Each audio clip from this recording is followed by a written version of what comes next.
कार्य को साझा करने के लिए। आगे भी आपसे इस मामले पर अपडेट्स लेते रहेंगे। तो ये बात हुई झारखंड को लेकर, शुक्रिया दिवाकर। लेकिन आइए अब सीधा रुख करते हैं मुर्शिदाबाद का, जहां सियासत है, संग्राम है और बवाल भी है।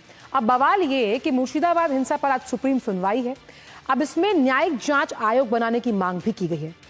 जो याचिकाकर्ता हैं शशांक शेखर झा, उन्होंने ये याचिका दायर की हिंसा को लेकर, और सुप्रीम कोर्ट की निगरानी में हिंसा के जो कारण हैं, भाई क्या कारण रहे, उसकी जांच की मांग है। वहीं दूसरी तरफ कलकत्ता हाई कोर्ट भी सेंट्रल फोर्स की तैनाती पर आज फैसला सुना सकता है। याचिका में ये मांग की गई कि ममता सरकार स्टेटस रिपोर्ट तो दाखिल करे, और अब तक अगर देखें तो हिंसा के मामले में 100 से ज्यादा जो एफआईआर है वो दर्ज की गई, और अब तक 276 लोगों की गिरफ्तारी हो चुकी है। यानी मुर्शिदाबाद को लेकर सुप्रीम कोर्ट ने जो पिछले हफ्ते भी सुनवाई की थी, 2 बार सुनवाई हुई, उन्होंने कहा कि किस तरह से जो हिंसा को लेकर आज की याचिका पर सुनवाई है। अब ये शशांक शेखर झा की ओर से याचिका दायर की गई, और किन कारणों की वजह से ये हिंसा हुई, ये जांच का विषय है। ये कारण तो पता लगाने ही होंगे। और कलकत्ता हाईकोर्ट भी सेंट्रल फोर्स की तैनाती पर आज फैसला सुना सकता है। तो 2 अहम सुनवाइयां हैं, कलकत्ता हाईकोर्ट से अलग से और सुप्रीम कोर्ट में मुर्शिदाबाद हिंसा को लेकर। अब याचिकाकर्ता क्या मांग रहे हैं? वो ये मांग रहे हैं कि ममता सरकार एक स्टेटस रिपोर्ट तो दाखिल करे, उस स्टेटस रिपोर्ट के केंद्र बिंदु समझ तो आए कोर्ट को। और हिंसा के मामले में आप समझिए कि 100 से ज्यादा एफआईआर हो चुकी हैं अब तक। जो वहां उपद्रवी थे उसमें 100 से ज्यादा एफआईआर हुई हैं और 276 लोगों की गिरफ्तारी हुई है।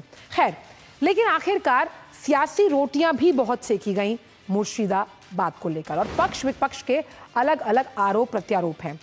बीजेपी कह रही है कि ये हिंदुओं पर एक सुनियोजित हमला है। बीजेपी का दावा है कि पश्चिम बंगाल में जो हिंदू समाज है वो खतरे में है। अब हिंदुओं पर हमले को टीएमसी क्या कह रही है? टीएमसी इसे सियासी साजिश बता रही है। वहीं कांग्रेस कहती है कि भाई ये टीएमसी और बीजेपी की मिली भगत है। लेकिन सवाल ये कि इसमें भुगत रहा है आम आदमी।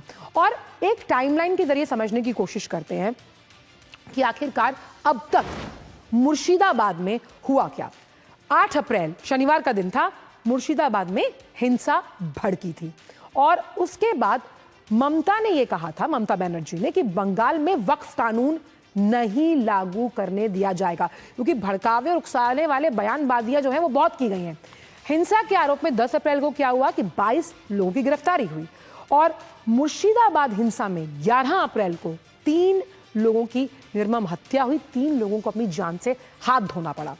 हिंदू पिता बेटे की पीट पीट कर हत्या कर दी गई, और इस हत्या से हिंदू समाज इतना डरा कि धुलियान में 500 लोगों का पलायन होने लगा। सीधा मुर्शिदाबाद से धुलियान की तरफ पलायन, जहां पर उनकी स्थिति और दयनीय है। 24 परगना में पुलिस की गाड़ियां जलाई गई, यानी 24 परगना वैसे ही। ये एक रक्त रंजिश सुनियोजित साजिश समझ में आई। और हिंसा का ट्रिपल बी कनेक्शन हम कई बार न्यूज पंच में बता चुके हैं, जहां बयान है, बॉर्डर है, और साथ ही साथ बांग्लादेश का कनेक्शन। ममता की इमामों के साथ बैठक हुई थी, और वहां पर उन्हें मुस्लिम समाज के तुष्टीकरण की बात सामने, जहां हिंदुओं पर जब कुछ हुआ तो वो चुप्पी ओढ़कर बैठ गई। सीआरपीएफ की तैनाती की मांग की गई। हिंसा प्रभावित लोगों के लिए कमेटी बनाई जाएगी। नेशनल कमीशन ऑफ वुमेन वहां गया, एनएचआरसी के लोग वहां पर गए, राज्यपाल ने वहां का दौरा किया जो हिंसा प्रभावित क्षेत्र था, और ये टाइमलाइन दोबारा आपके लिए वापस। तो अब समझना ये होगा कि आखिरकार ममता, विकास हमारे साथ जुड़ गए हैं। विकास, सबसे पहला सवाल तो यही कि सुप्रीम कोर्ट में जिस तरह से कई याचिकाएं दाखिल हुई हैं, लेकिन आज की जो याचिका है वो हिंसा के कारण जानना चाहती है। उस लिहाज से ये सुप्रीम कोर्ट में सुनवाई कितनी अहम हो जाती है? बिल्कुल आंचल, यहाँ पर 2 याचिकाएं सुप्रीम कोर्ट में हैं और दोनों ही सुप्रीम कोर्ट के वकीलों द्वारा दायर की गई हैं। जहाँ तक शशांक शेखर झा की याचिका की बात करें तो उसमें एक तो एसआईटी मांगी गई है और ये कहा गया है कि सुप्रीम कोर्ट इस एसआईटी की निगरानी करे। दूसरी बात, उन्होंने एक बड़ा सवाल यहाँ पर ये उठाया है कि पश्चिम बंगाल में आए दिन इस तरह की हिंसा होती हैं, तो इसकी वजह क्या है। वो केवल इस मामले तक नहीं रुक रहे हैं, बल्कि वो इस याचिका में चाहते हैं कि सुप्रीम कोर्ट की जो एसआईटी हो वो इस बात की जड़ तक जाए कि वहाँ पर बार बार ऐसी हिंसा की वारदातें कैसे हो रही हैं। अब सुप्रीम कोर्ट इनको कितनी तवज्जो देता है सुनवाई के बाद साफ होगा, क्योंकि जैसा आप खुद बता रही थी कि कलकत्ता हाईकोर्ट में भी इस मुद्दे को लेकर के सुनवाई चल रही है।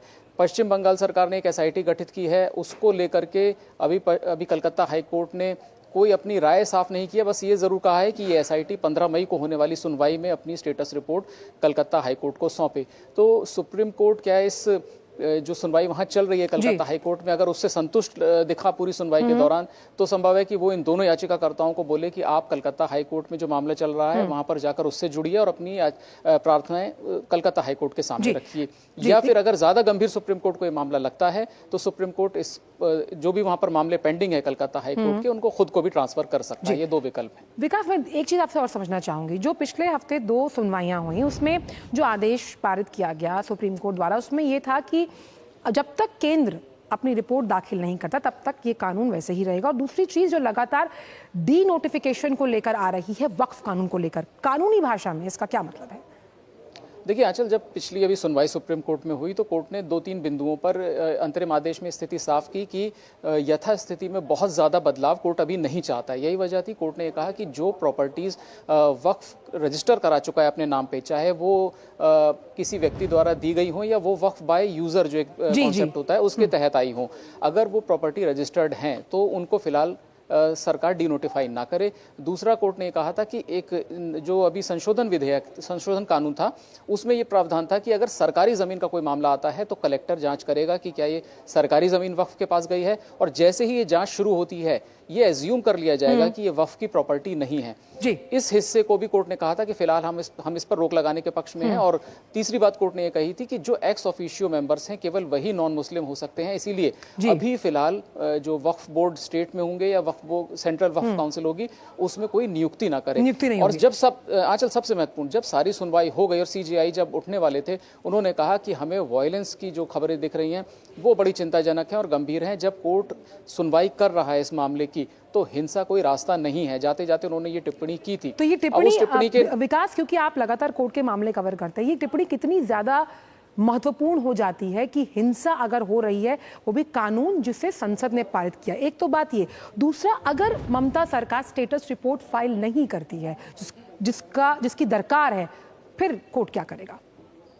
देखिए, सबसे पहले तो बंगाल सरकार को कलकत्ता हाईकोर्ट में एक अपनी रिपोर्ट पेश करनी है। जो उन्होंने एक एसआईटी गठित की है उसको 15 मई को अपनी रिपोर्ट पेश करनी है। तो अभी लंबा वक्त है, काफ़ी लंबा वक्त हाईकोर्ट ने वहाँ पर दे दिया एसआईटी को कि वो अपनी जांच, क्योंकि आप देख ही रहे हैं वहाँ के हालात कैसे हैं, तो एसआईटी के लिए भी जाकर के जांच करना, गवाहों को कॉन्फिडेंस में लेकर के बात कर पाना, ये एक लंबी प्रक्रिया हो सकती है। इसीलिए 15 मई की तारीख हाईकोर्ट ने तय की थी कि 15 मई को एसआईटी की वो रिपोर्ट कोर्ट को भी सौंपी जाए। अब इस बीच में सुप्रीम कोर्ट क्या कदम उठाता है इसके लिए थोड़ा इंतजार करना होगा, क्योंकि ज्यादातर मामलों में हमने देखा है कि कोर्ट को ये लगता है कि हाई कोर्ट पर्याप्त रूप से सुनवाई कर रहा है और सारे विषय उठाए जा चुके हैं हाई कोर्ट में, तो सुप्रीम कोर्ट सीधे दखल नहीं देता है। या तो याचिकाकर्ता को कहता है कि वो हाई कोर्ट में जाकर के अपनी एप्लीकेशन लगाएं, और मामले को पेंडिंग भी कई बार सुप्रीम कोर्ट रख देता है कि अगर हाई कोर्ट ने आपकी दलीलें नहीं सुनी तो हम आपकी इसी पिटीशन को रिवाइव कर देंगे। तो बहुत सारे विकल्प कोर्ट के सामने हैं। सुनवाई के बाद साफ हो पाएगा कि सुनवाई के बाद ही तस्वीर साफ हो पाएगी। बहुत बहुत शुक्रिया विकास इन तमाम जानकारियों को हमसे साझा करने के लिए। और फिलहाल न्यूज पंच में वक्त एक छोटे से ब्रेक का है, लेकिन गर्मी से बचाने के लिए दिल्ली सरकार की क्या तैयारी है आपके लिए, ये जानेंगे। आप जुड़ रहिए न्यूज पंच के साथ।